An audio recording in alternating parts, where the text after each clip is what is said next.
no Evangelho de Mateus, no capítulo de número 11.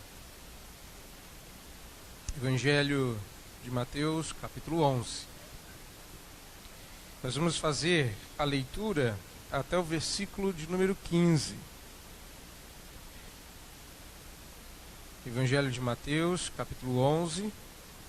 Nós vamos fazer a leitura do início do capítulo 11 até o versículo de número 15.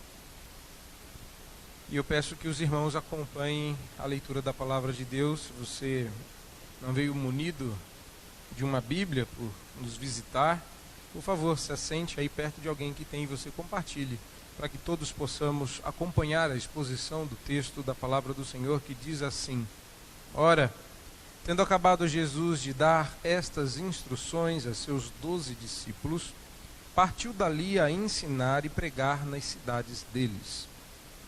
Quando João ouviu no cárcere falar das obras de Cristo, mandou por seus discípulos perguntar-lhe: És tu aquele que estava para vir, ou havemos de esperar outro?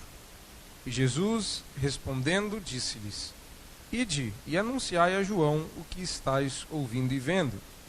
Os cegos vêm, os coxos andam, os leprosos são purificados, os surdos ouvem, os mortos são ressuscitados, e aos pobres está sendo pregado o Evangelho. E bem-aventurado é aquele que não achar em mim motivo de tropeço. Então, partindo eles, passou Jesus a dizer ao povo a respeito de João: Que saístes a ver no deserto? Um caniço agitado pelo vento? Sim, que saístes a ver? Um homem vestido de roupas finas? Ora, os que vestem roupas finas assistem nos palácios reais. Mas para que saístes? Para ver um profeta? Sim, eu vos digo, muito mais que profeta. Este é de quem está escrito: Eis aí eu envio diante da tua face o meu mensageiro, o qual preparará o teu caminho diante de ti. Em verdade vos digo, entre os nascidos de mulher, ninguém apareceu maior do que João Batista, mas o menor no reino dos céus é maior do que ele. Desde os dias de João Batista até agora, o reino dos céus é tomado por esforço, e os que se esforçam se apoderam dele. Porque todos os profetas e a lei profetizaram até João. E, se o quereis reconhecer, ele mesmo é Elias que estava para vir. Quem tem ouvidos para ouvir, ouça. Vamos orar mais uma vez, meus irmãos, pedindo que Deus fale conosco através desse texto. Deus bendito e amado, nós adoramos-te durante todo este culto, preparando os nossos corações para ouvir a tua mensagem nesta noite. Como já o dissemos, o Senhor sabe de que nós precisamos. E, ó Deus, agora, diante do texto que acabamos de ler, que seja assim, que o Senhor mesmo nos fale ao coração, indo ao encontro das nossas necessidades espirituais, consolando, exortando, animando e repreendendo tudo aquilo que o Senhor julgar necessário. Por isso, ó Deus, te pedimos que o nosso coração esteja receptivo à tua palavra. Oramos em nome de Jesus. Amém. Pois bem, irmãos, estamos de volta à exposição da série em Mateus e chegamos até o capítulo de número 11. A bem da verdade, eu quero que você repare aí que o texto-alvo da meditação nesta noite começa no versículo de número 2. Por quê? Porque o versículo de número 1, ele encerra a sessão anterior, dizendo que depois que Jesus deu as instruções que nós estudamos no capítulo 10, aquele sermão pregado por Jesus aos 12, ele partiu dali para ensinar e pregar nas cidades dos 12. E a partir do verso 2 em diante, o assunto muda. E agora o personagem principal, ou pivô, que faz a história girar em volta, é João Batista. E ele retorna agora, como nós já havíamos visto no começo do Evangelho, e eu já havia adiantado aos irmãos que esse personagem voltaria. E aqui está de volta João Batista, a história do Evangelho com suas preciosas lições. Mas antes de eu ir preparando-nos para abordar o texto, eu gostaria de fazer uma pergunta que à primeira vista pode soar até heresia. Mas eu gostaria que você parasse para pensar e respondesse isto de coração. Você já perdeu a paciência com Deus? É estranho, né? Fazer uma pergunta dessa. Você já perdeu a paciência com Deus? Não precisava responder, não. Porque a bem da verdade, eu acredito que todos nós fingimos que não. Mas a resposta é um lamentável sim. O tempo de Deus a gente ouve, não é o nosso. E a gente sabe disso, mas vive insistindo. Mas o assunto não é esse, não é uma questão de tempo, embora também seja. É uma questão de tempo, mas tem algo a mais. A próxima pergunta consegue ser pior do que a primeira. Você já ficou frustrado com Deus? Não, nunca, porque Deus a ninguém frustra. Não, o Deus verdadeiro, o Deus da Bíblia, aquilo que você esperava que Deus fizesse. Pense aí. Você já esperou uma reação de Deus, uma reação que fosse mais enérgica, e acabou recebendo outra, suave, mansa? Não, pense do outro lado, que geralmente não é com a gente assim. Pense do outro lado. Você já esperou que Deus agisse com justa justiça e ira santa em relação a outra pessoa, em relação a alguma situação, e Deus responde com misericórdia e graça? Do tipo, que você não vê a hora de Deus enviar essa pessoa para o inferno, e aí Deus responde com graça e acaba salvando aquela pessoa que você queria virar o pescoço para trás. Não é frustrante quando a gente espera que Deus haja de uma forma e Ele acaba agindo de outra, e embora seja motivo do nosso louvor, a boca fica com um gostinho amargo, como não era bem isso que eu estava pedindo? Eu sei que Jonas responderia a todas essas perguntas com um sim. Jonas saiu para pregar e teve que dar uma passeada antes de chegar a Nínive para se submeter ao chamado do Senhor. E lá está Jonas agora. E aparentemente, depois da lição que recebeu, e Jonas não é diferente de nós, parece que nós não cansamos de apanhar. Jonas, depois de ter passado no ventre do peixe, desesperado, clamado ao Senhor por misericórdia, lá está Jonas, em Nínive. E Deus o enviou para pregar, e ele começa a pregar com a boca cheia para aqueles que eram seus inimigos históricos e de quem ninguém nutria nenhum tipo de carinho ou afeição. Deus irá julgá-los. A ira do Senhor cairá, ou a menos que vocês se arrependam, Deus irá. É claro que o a menos que vocês se arrependam estava tão subentendido que Jonas esqueceu de dizer. E ele pregava com a boca cheia o julgamento de Deus, na expectativa do local onde estava, debaixo daquela sombrinha gostosa, olhar com um certo deleite Deus derramar sua fúria sobre Nínive e dizimar os seus inimigos. Bom, a própria sombra já foi um motivo de irritação, mas no final, Nínive se arrependeu e a cidade se constrangeu com pano de saco e cinza, e Deus não lhes faz mais mal, porque o arrependimento havia alcançado o seu coração. E no lugar de Jonas dar louvores e honras ao nome de Cristo, ele ficou bravo. E ele acha ruim com Deus e diz: eu sabia que ia dar nisso. Era por isso que eu não queria ter ido. E aí você vê as verdadeiras intenções do profeta Jonas. E ele fala num tom de braveza: eu sabia que tu és um Deus misericordioso, compassivo, longânimo. Eu sabia que o Senhor é cheio de graça, que era eu abrir a boca e esse povo se arrepender. Era por isso que eu não queria falar. E a mensagem de Jonas não foi nada convidativa. Frustrante. Parece que Deus não agiu da maneira como Jonas queria. E parece que Jonas não é o único exemplo de frustração nesse ponto.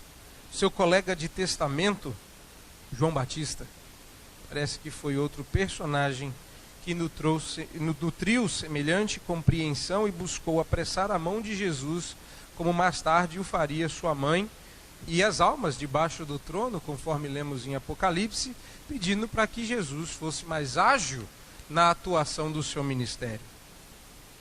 A mãe que pede que Jesus tome uma providência nas bodas de Caná, e as almas que clamam para que o Senhor vingue logo seu sangue, suas almas que estão ali esperando pelo dia da redenção. E o que vemos é uma resposta semelhante em Apocalipse. Se lhes dão vestiduras brancas, e é dito que aquietem e esperem até que o número dos eleitos se complete. Parece que o Batista, tal como João, teve que aprender esta mesma lição. Do cárcere ele tentou apressar Jesus em seu ministério. Então, antes de abordar o texto, eu gostaria de dar um pequeno testemunho pessoal nesta noite. E o testemunho pessoal é a respeito do texto em si. É curioso porque logo depois de termos ouvido uma mensagem na semana passada sobre o pastor ser o primeiro a aprender das Escrituras, porque ele deve, antes de nada, antes de qualquer coisa, de iniciar o seu processo de aprendizagem, cuidar de si mesmo. Ele não pode estar indisposto a aprender. Mas às vezes, e muitas são estas vezes, que nós chegamos a um texto predisposto. E este foi o caso. Alguns colegas lá têm o costume de se perguntar, lá no Mackenzie, o que nós pregamos de domingo para compartilhar as bênçãos. E eu muito tranquilamente já adiantei no começo da semana sobre o que eu falaria. Eu já tinha lido o texto, já tinha dado uma pincelada e tinha pensado que a mensagem seria algo no seguinte sentido, que às vezes a nossa fé vacila. Às vezes a nossa fé, por ser frágil e por ser atacada pelo mundo, ela balança e nós chegamos a duvidar de Deus, duvidar do Evangelho, há um quê de ateísmo presente no nosso coração, mas mesmo nesses momentos nós contamos com a graça de um Senhor que sai em nossa defesa.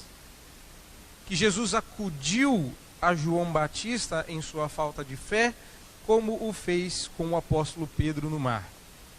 Eu fui todo feliz achando que o texto falaria sobre isso, e eu acho fantástico quando eu mesmo tenho uma ideia preconcebida do texto, e o texto me ensina, me faz reler ele em outra ideia, e no final, novos horizontes se abrem para mim, e eu me vejo surpreendido pelo que a Escritura diz. Eu sei que à primeira vista, a leitura desse texto, você está com o texto na sua frente? Então, à primeira vista, a leitura desse texto parece nos dizer que João duvidou que Jesus fosse o Messias. E então manda perguntar se ele é de fato o Messias. E aí Jesus diz para ele que ele é o Messias e começa a se defender e a mostrar que ele é aquela pessoa esperada. Mas tudo errado. Nada disso que o texto está falando. E era assim que eu estava abordando o texto, e o texto teve que me corrigir. Então eu quero que você também abra o seu coração para ouvir a mensagem belíssima que o Senhor Deus nos deu. Porque, a bem da verdade, João Batista manda perguntar se o Senhor Jesus era aquele que haveria de vir. Está no verso 3. Ou seja, João Batista está fazendo referência a duas passagens no Antigo Testamento que chamavam o Messias para vir. Bendito é aquele que vem em nome do Senhor. Então, João Batista pensou, você é aquele que vem? Você é aquele que foi prometido que viria? Ou havemos de esperar outro, ou aquele que vem ainda não veio? E a resposta de Jesus poderia ser mal interpretada, porque Jesus precisava responder aos emissários de João Batista, mas também precisava aos demais dar testemunho, porque podia parecer que João Batista tinha vacilado na fé, como eu havia pensado. Aí eu estou lá, malhando João Batista, e achando que estou dentro ali. Quando a nossa fé vacila, está tudo bem, Jesus vem e nos acode. Antes de falar do que o texto ensina, eu acho que não está tudo bem quando nossa fé vacila. A única coisa que se espera de um cristão é que a sua fé não vacile. Então não está tudo bem. Não é bom, não é bonito, não é legal. E Jesus não vai agir com graça e alegria porque a sua fé vacilou. Não era para isso ter acontecido.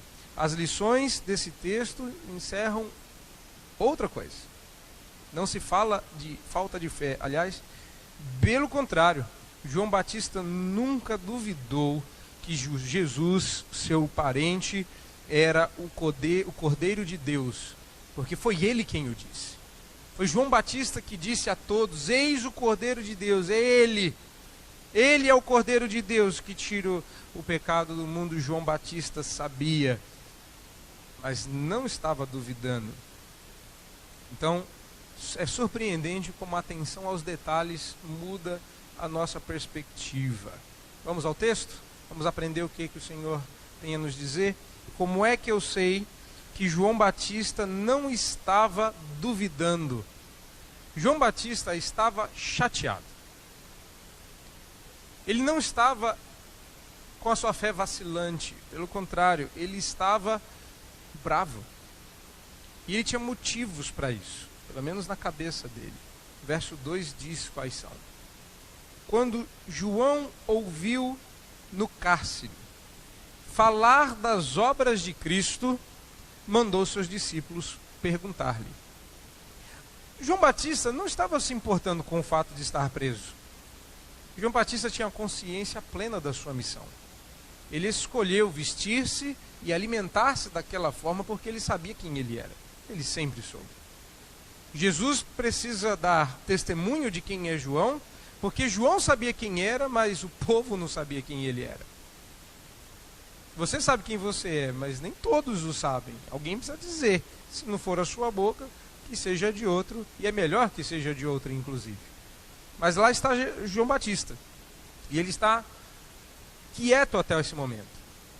E durante todo esse tempo que nós estamos estudando, desde o capítulo 4 até o 10, João Batista, que havia sido preso e Jesus havia tomado o seu lugar, colocando-se como o profeta, sacerdote e rei, tudo está indo muito bem, a coisa está crescendo, multidões cercam Jesus, mas nada efetivamente acontece. E o pior, quando Jesus começa a demonstrar seu lado sacerdotal, curando, atendendo, tratando, é a vez de João Batista ficar bravo. Repare que o que fez João Batista enviar as perguntas foi ouvir falar das obras de Cristo. Ele sabia de tudo que estava acontecendo. Ele não estava ignorante e... Gente, será que... Não. Ele estava sabendo, ele estava recebendo atualizações dos seus discípulos a cada novo movimento de Jesus. E aquilo motivou João a perguntar. Motivo: Jesus era o Cordeiro de Deus que viria tirar o pecado do mundo. Ele era o Messias, o escolhido, o Rei. Então o que João estava esperando, como todo bom profeta do Antigo Testamento estava esperando? Que ele puxasse a sua espada e tomasse Jerusalém para si, que reconquistasse Israel. Ele esperava um rei com aspectos políticos mais visíveis. E esse Jesus, que ele sabia quem era, que ele tinha dado testemunho, ele era o Messias, o rei de Israel, estava curando o enfermo, estava dando vistas. Não, que misericórdia! Você é aquele que vai trazer o dia do Senhor. Vamos lembrar disso? Abra sua Bíblia lá no começo do Evangelho. Veja o que João Batista diz a respeito de Jesus, no capítulo 3, versículo 11. João Batista diz: eu vos batizo com água para arrependimento, mas aquele que vem depois de mim é mais poderoso do que eu, cujas sandálias não sou digno de levar. Ele vos batizará com o Espírito Santo e com fogo. Ok, nós já estamos no capítulo 11, já está bom de Espírito Santo, cadê o fogo? Essa era a preocupação de João Batista. Bacana, né? Bastante graça e amor, Espírito Santo para todos. Cadê o fogo? Era isso que João Batista esperava. Eu quero ver justiça. O dia do Senhor é um dia terrível, diz Malaquias. Dia de trevas. E Jesus está dizendo, eu sou a luz do mundo. As luzes das festas estão se apagando, mas a minha luz brilhará eternamente. O povo deveria encontrar o dia do juízo e estava encontrando o tempo da graça. Era bem isso que João Batista esperava. O que é curioso é que quando João Batista manda perguntar se ele é aquele que haveria de vir, Jesus dá uma resposta, mas no verso 7 diz que Jesus passou a falar ao povo a respeito de João. João põe em xeque a identidade de Jesus, e Jesus, no lugar de se defender, defende João. Não é estranho isso? Alguém duvida da sua identidade? Para que fique mais claro, até por causa de um universo cultural, é como se alguém duvidasse da masculinidade do seu marido. E o seu marido, depois de dar uma resposta para quem duvida, defende a pessoa que perguntou. Isso não é estranho? Nós não temos uma tendência de nos defender. E Jesus sai em defesa de João. É porque a dúvida de João não era causada por causa da sua inconstância, por causa de dúvidas. E aí nós começamos a entender o verso de número 7. É claro, a história está nos versos 2 a 6, mas a explicação está nos versos 7 a 15. Que é quando Jesus sai em defesa de João para explicar aquela pergunta. Não, João não é um caniço agitado pelo vento. Essa é a primeira resposta que Jesus dá, e ela traz a sua primeira lição das 3 que nós vamos ver esta noite. De alguma forma, Jesus esperava que a resposta que ele deu a João Batista fosse para ele um consolo. João Batista estava com o coração angustiado. Cadê a justiça? Cadê o dia do Senhor? Não é o dia do Senhor? Não chegou ainda? Haveremos de esperar outro? E aí Jesus manda que eles digam a João Batista o texto que você leu na liturgia, Isaías 61. Vá e diga a João, verso 4 e 5, os cegos vêm, os coxos andam, os leprosos são purificados, os surdos ouvem, isso tudo nós já vimos, isso tudo aconteceu, os mortos são ressuscitados, nós vimos isso, e aos pobres está sendo pregado o Evangelho.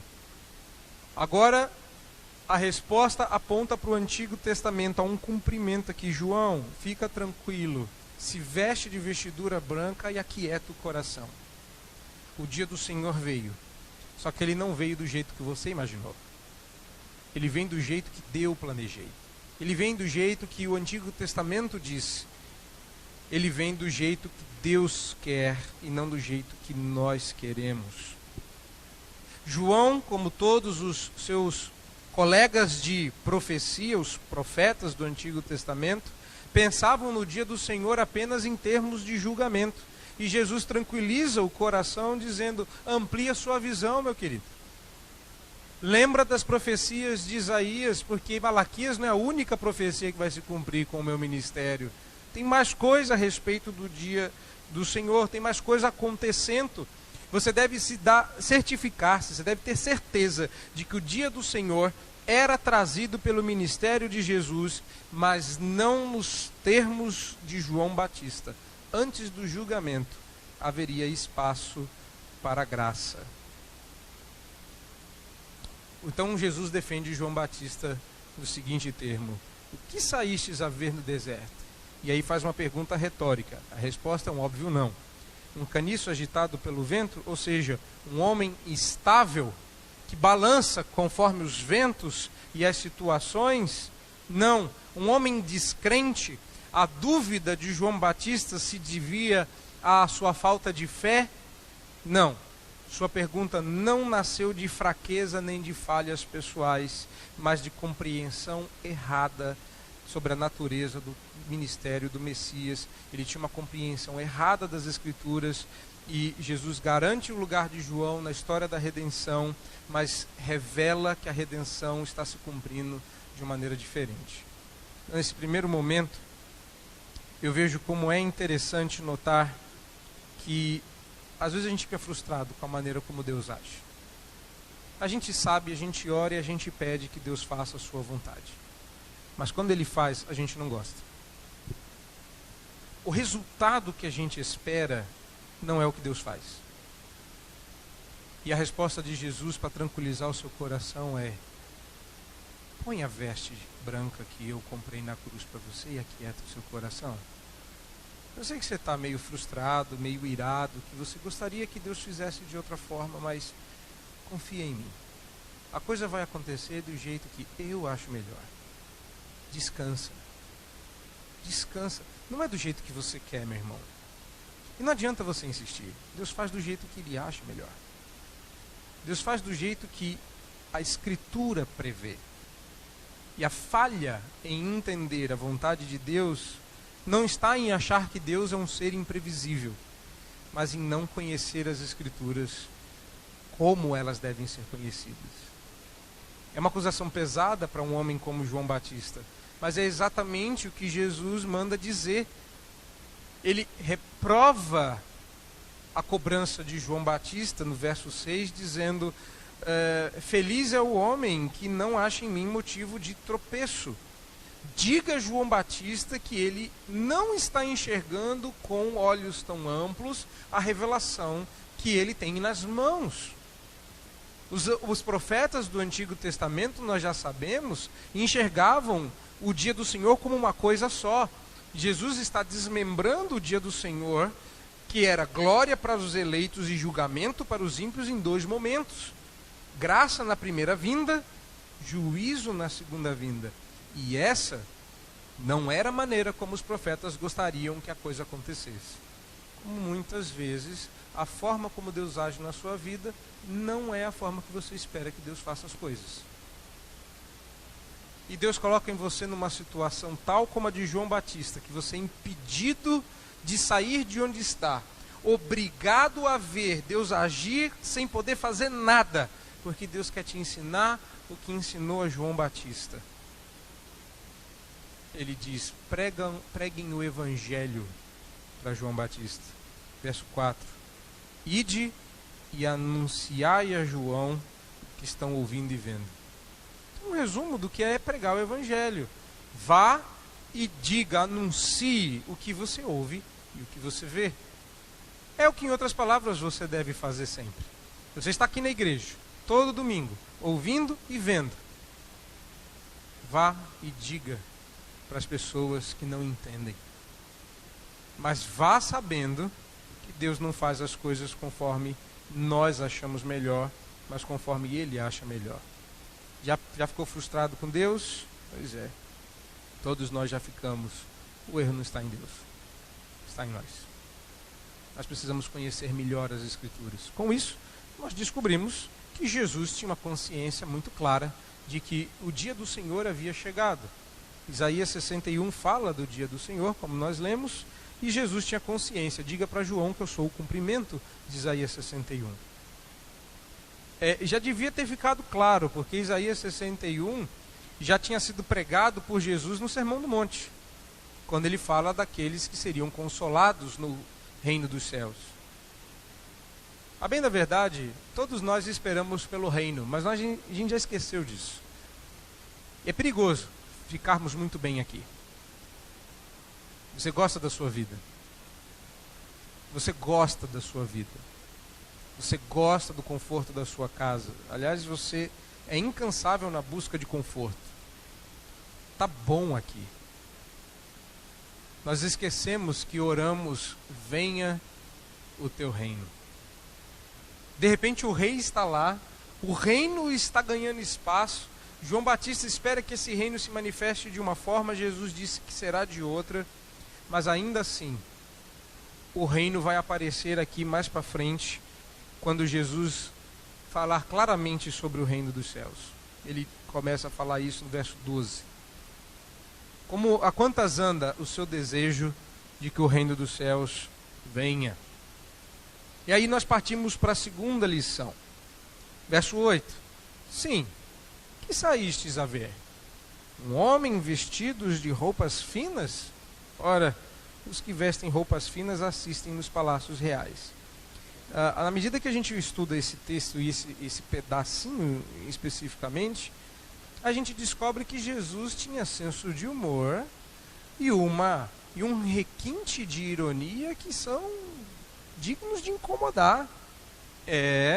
Nós bem sabemos que os reis e príncipes e grandes generais, antes e até a época de Jesus, eram fortes e poderosos e efeminados. Eles não eram lá essas coisas de macho, não. E é curioso como Jesus dá uma alfinetada doída naquele que prendia João. Porque quando ele fala roupas finas, ele usa uma expressão em grego que é quase uma tiração de sarro. Ele está zombando do caráter afeminado com que os reis se vestiam, com roupas confortáveis e fofinhas. E muitas pessoas achavam que a pergunta de João vinha a Jesus. Qual era a mesma pergunta de João? Dá uma olhada lá no verso 3. És tu aquele que estava para vir, ou havemos de esperar outro? Eu já sei porque que João está mandando perguntar para Jesus se ele é o rei que é esperado no Antigo Testamento. Porque está doendo. Porque ele está preso. Ele não vê a hora de sair. Ele sabia que o seu parente era o Messias. E ele está esperando que seja liberto, que ele vença o Império Romano, tome Jerusalém e liberte, claro, aqueles que foram aprisionados por causa do Evangelho, tal como as almas que estavam debaixo do trono, pedindo para que o seu sangue fosse vingado. E aí Jesus diz, não tem mais gente que vai morrer, é só vocês.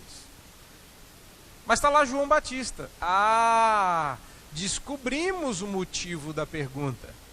O motivo da pergunta é que a dor dói e está doendo em João Batista. Ficou desconfortável, agora ele está preso.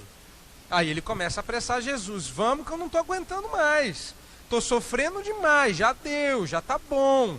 Sofrer um pouquinho vai, sofrer mais um pouquinho a gente aguenta, mas espera aí, esse sofrimento tem que acabar. Vai acabar não? Já está completando 1 ano, 2 anos, o que é? Vai morrer, vai ressuscitar e eu não vou sair dessa masmorra? Vamos, Jesus. É ou não é? Havia um quê de pressa na pergunta de João Batista. Pois é. E antes que se tornasse equivocada essa conclusão, Jesus afirma e corrige essa perspectiva, dizendo que a vacilação de João Batista não era por causa do desconforto que ele tinha na prisão. Pelo contrário. Ele falou, o que vocês foram ver lá no deserto? Vocês encontraram um homem lá com roupinha cheia de frufru, todo fresco? Não. Porque quem se veste de uma maneira quase feminina, mora no palácio, não no deserto. Jesus está sendo irônico. Jesus está contando uma piada inteligente.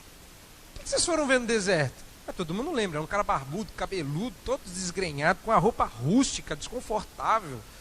Vocês acham que é gostoso, que é confortável vestir uma pele de camelo amarrada com um cinto?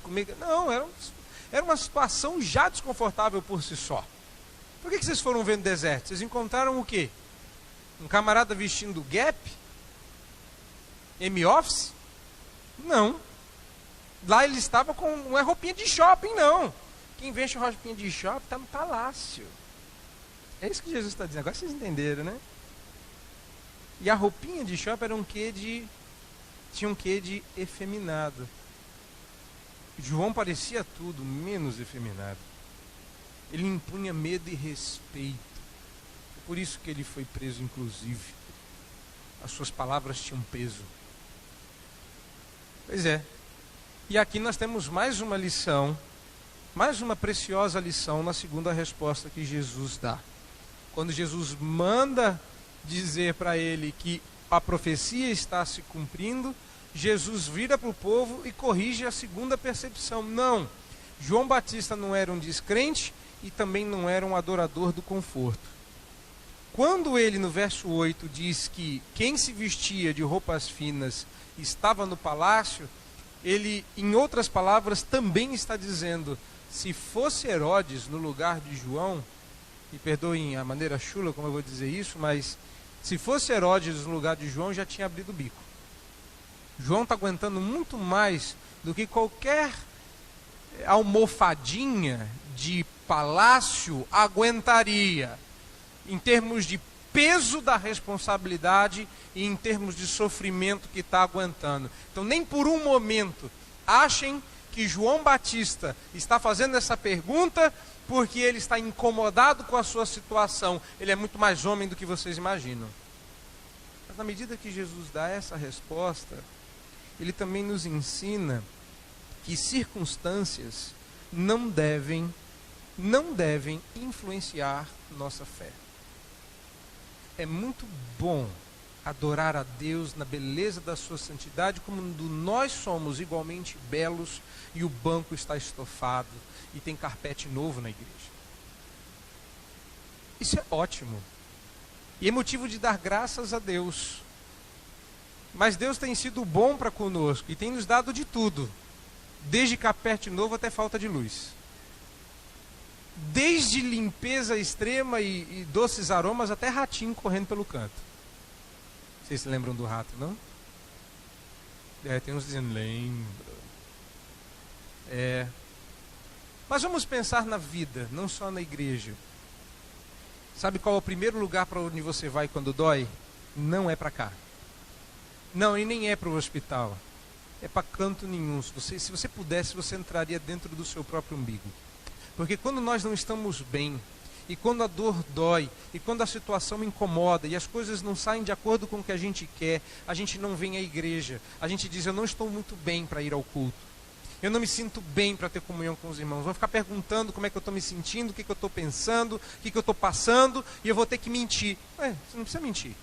Mas a verdade é que, quando a situação e as circunstâncias incomodam, nossa fé vacila. E aí vem Jesus dizer, não João Batista. João Batista, não. Ele não está perguntando se eu sou ou não o Messias, porque ele está numa situação difícil. E quantas são as vezes em que a gente desafia a Deus incredulamente, dizendo, Senhor, se o Senhor é Deus, salva meu filho. Aí Deus diz, eu continuo sendo Deus, mesmo quando eu não livro o seu filho da morte. Mesmo quando não livro sua mãe, seu pai, seu irmão, seu cônjuge, seu parente da morte, da doença. Deus, eu te servi, o Senhor me deu um câncer.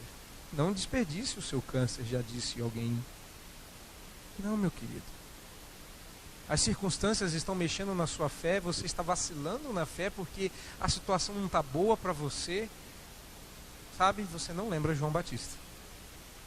Agora, João Batista não fazia parte do reino dos céus. Porque o reino é coisa do Novo Testamento.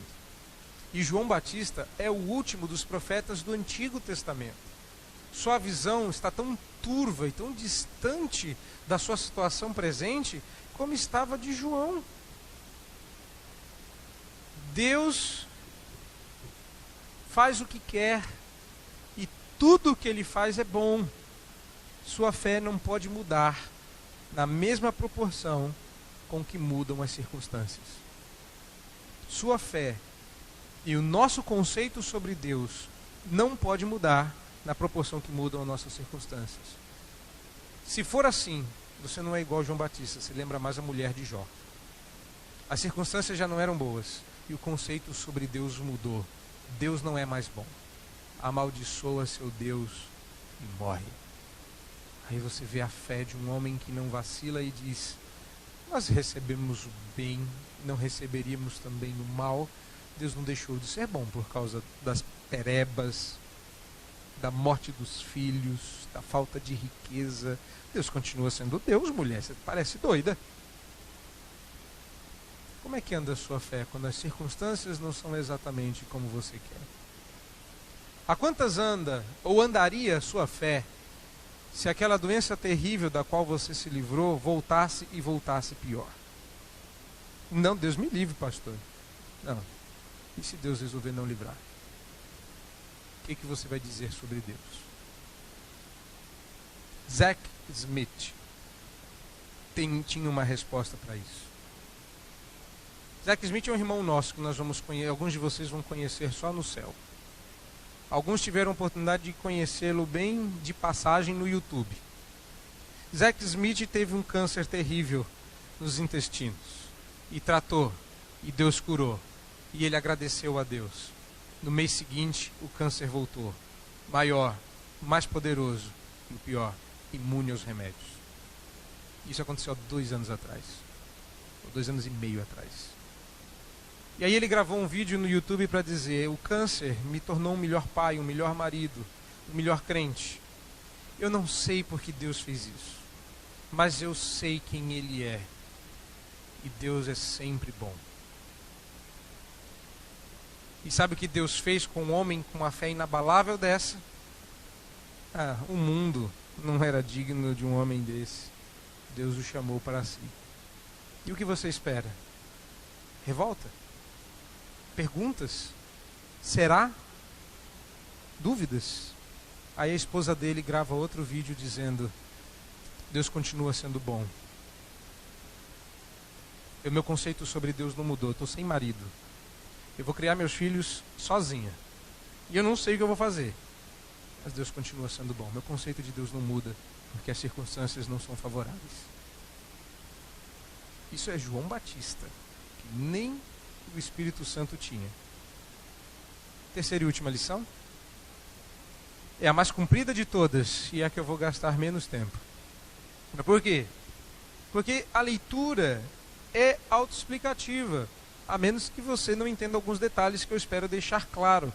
Na terceira resposta que Jesus dá, no verso 9, ele diz sim, mas o que saístes a ver? Um profeta? Sim. Finalmente um sim. Ele não é um incrédulo, caniço agitado pelo vento, perdido, inconstante. Não, ele não é uma almofadinha que se preocupa mais com o seu conforto do que com a lei do Senhor. Ele é um profeta. Ele é mensageiro de Deus. E aí Jesus cita outra passagem do Antigo Testamento, dizendo: ele é este de quem está escrito: eis aí eu vos envio adiante da sua face o meu mensageiro, aquele que preparará o teu caminho diante de ti. E aí vem a explicação de Jesus: entre os nascidos de mulher, ninguém apareceu maior do que João Batista. Esse é o homem. Quem é ele? Bom, Jesus deixa muito claro, sem dúvidas, verso 14: ele é Elias que estava para vir. Terceira e última lição é fantástica, vamos entender isso. Até o momento de João Batista, não houve ninguém como ele. Ele foi o último santo do Antigo Testamento. O último. Porque todos os demais continuaram vivos, exceto João Batista, que foi decapitado. João Batista não viu a inauguração do reino, mas ele foi o único que pôs a mão no Messias. Todos eles falaram do Messias. Jonas esperava que o Messias viesse amassar Nínive, e Deus foi misericordioso. Ainda não foi dessa vez. Isaías falou do Messias. Ezequiel falou do Messias. Ageu falou do Messias. Amós, Daniel, Jeremias. E esse Messias não vinha. E a dúvida veio, já faziam 300 anos que não tinha profeta, e aparece alguém com todas as características, vai voltar, Vamos continuar no Antigo Testamento. E aí Jesus diz, não, acabou. João foi o último. Ele veio no mesmo espírito de Elias, porque ele era um pregador do arrependimento como Elias era. Ele veio para abrir o caminho, para preparar o palco da vinda do Messias. E aí vem um texto dificílimo de explicar, que é o verso 12.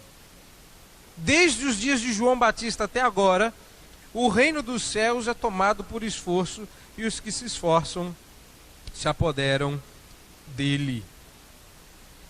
Dá uma impressão ruim esse texto aí, porque logo em seguida, ou imediatamente antes, final do verso 11, depois de dizer que ele é o maior dos homens nascido de mulher, o menor no reino dos céus consegue ser maior do que João Batista. O que será que Jesus está falando? Eu também achava como todo mundo, que era uma questão de privilégio. João Batista ficou de fora do reino, tadinho. Todos nós somos melhores que João Batista, ou maiores do que ele, porque entramos no reino. Porque estamos participando da nova era, que João Batista foi privado. Então, nós temos mais privilégios que João Batista. E isso nos torna maiores do que ele. Ou seja, todos os santos do Antigo Testamento são menores do que os santos do Novo Testamento, porque nós temos Jesus. Porque nós fazemos parte do reino e habita em nosso coração o Espírito Santo. Mas não é nada disso. Não é nada disso. A gente pensa realmente que a gente é melhor do que os crentes do Antigo Testamento. Bem da verdade, às vezes a gente é bem piorzinho, sabe? A gente não é igual João Batista, por exemplo. Mas naquilo que João Batista falhou, qualquer um de vocês não falha. Você está na dúvida, o quê? Como assim? Vou repetir.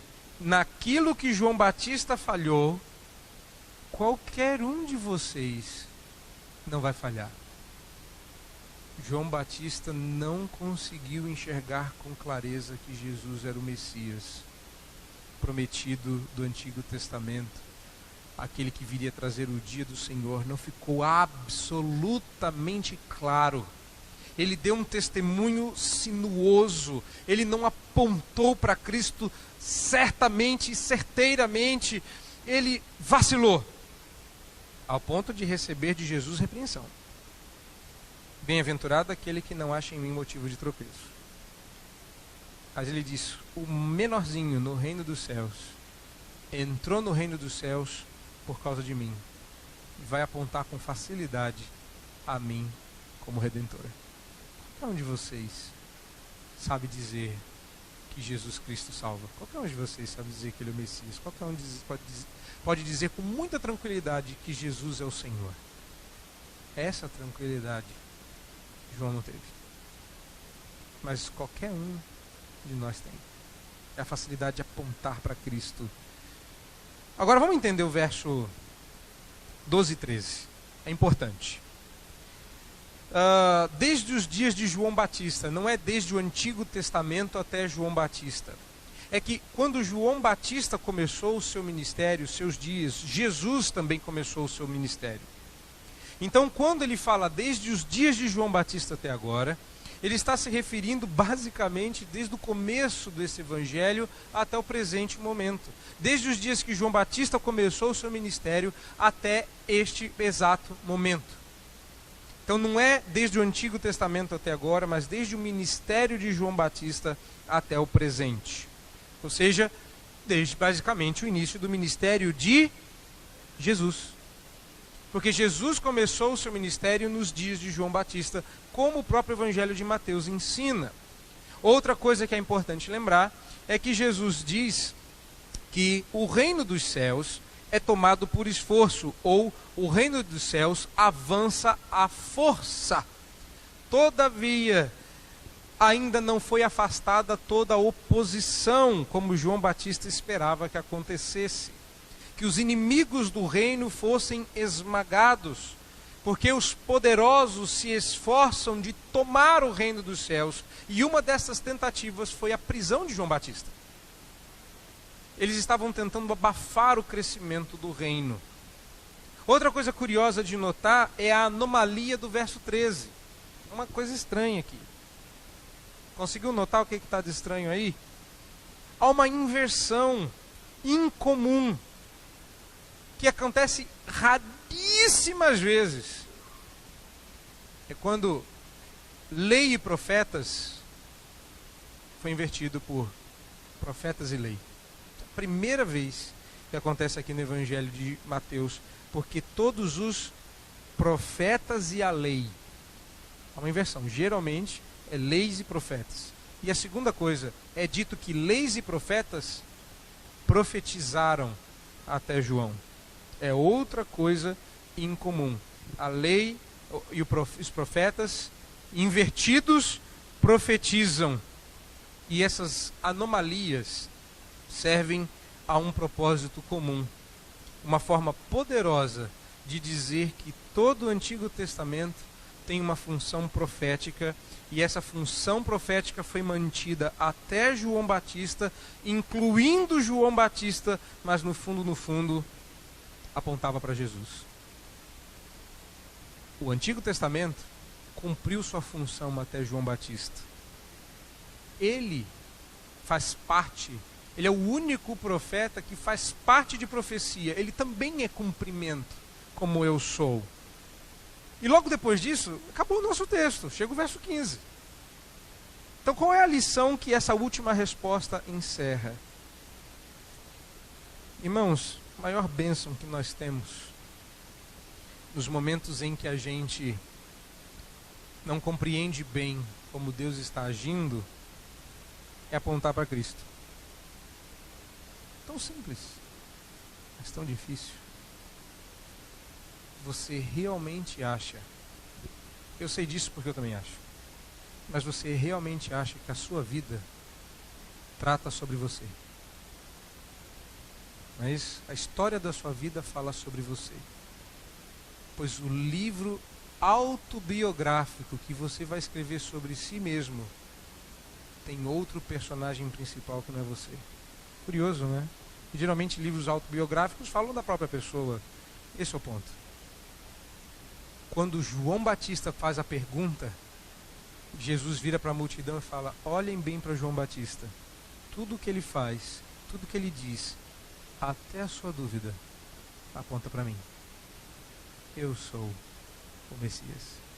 A vida dele, cada respiração dele, aponta para mim.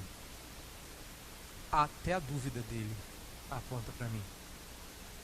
Sua vida tem que apontar para Cristo.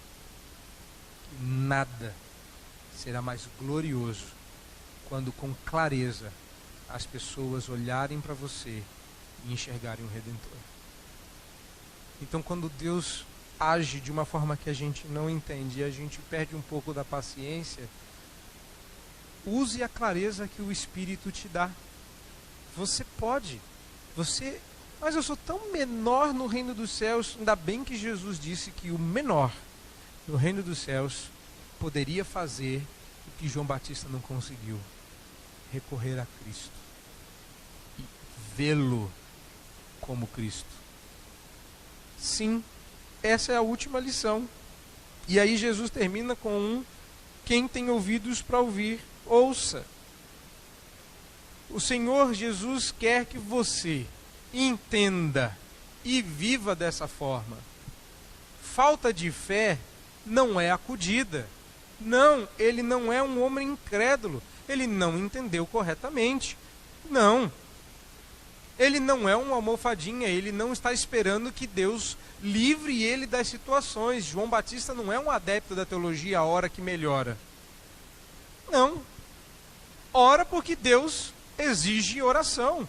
E se não melhorar, ora mesmo assim. E se não tiver ninguém ouvindo, canta assim mesmo. Ora assim mesmo. Vive assim mesmo. Mas no fundo, sua vida serve a um propósito maior. Você não foi salvo para ir para o céu. Você foi salvo para mostrar a glória de Deus. Você foi salvo e a sua vida existe, cada respiração sua e cada ato que acontece na sua vida, o que você entende e o que você não entende, aponta para Cristo. É tão difícil entender que aquilo que não acontece do jeito que eu quero aponta para Cristo. Não está acontecendo do jeito que eu quero. Eu peço, Deus não atende. Eu faço e não acontece. Eu vou parar no cárcere. Eu me sinto preso. Como a minha vida aponta para Cristo? Simplesmente apontando. Seu brilho, sua luz, sua teologia, sua vida é um reflexo da redenção que há em Cristo Jesus. Aponta para Cristo. Não é que deve apontar. Aponta. Aponta. Você é um instrumento, canal através do qual Deus chamará outros para o reino. E o reino crescerá, mesmo quando você não entende nada. É bom? Porque mesmo quando você não entende nada, você pode apontar para quem entende. E muitas vezes essa é a resposta que a gente dá. Eu não estou entendendo nada. Eu não faço ideia para onde a minha vida está indo. Mas eu sei em quem tenho crido. Eu sei quem sabe. E eu sei que com ele eu vou. Me cabe dar a seguinte e última instrução a partir do verso 15. Quem tem ouvidos para ouvir, ouça. Preste muita atenção. Esta mensagem, como todas que vêm sendo pregadas, será pregada para todos, mas não será ouvida por todos. Não só para vocês, mas por aqueles que nosso trabalho aqui, a nossa pregação aqui alcançará. Como quase tudo que é dito aqui, você pode não entender. E isso não é culpa da retórica, da língua ou de qualquer outro motivo. O seu caso é outro. Faltou ouvido. E se esse for o seu caso, embora em todo esse texto seja um convite a aquietar o coração e descansar na graça providente de Deus, se você não tem ouvidos para ouvir, não se aquiete, não se conforme, não se acomode se você não entender o sentido destas palavras. Não deixe passar. Entender racionalmente você já pode ter até entendido. Mas eu entendi o que o senhor disse. Mas dar ouvidos aqui não é compreender o que eu falei. Você pode repetir esse sermão e até pregá-lo melhor do que eu, e eu espero que você o faça. Você pode simplificar o que eu tornei complicado e dar profundidade ao que ficou raso. Mas dar ouvidos ao que foi dito aqui não é compreender o argumento, é viver em conformidade com o que foi ensinado. Não cabe a mim cobrar. Não vou ficar cobrando, não. Não vou mesmo, não cabe a mim. Quem podia fazer, não fez. Em muitos casos, a resposta foi: vá e não peques mais. E ele podia cobrar. Como aquele que o fez, Jesus Cristo. Eu vou fazer da mesma forma, apenas dar o alerta. E quem tiver ouvidos para ouvir, ouvirá. Que seja assim, e que Deus abençoe os nossos ouvidos. Porque não é aqui que você vai guardar, é aqui no coração. E é na vida. Que Deus dê ouvidos a todos nós para ouvir o que o Espírito diz às igrejas. Amém.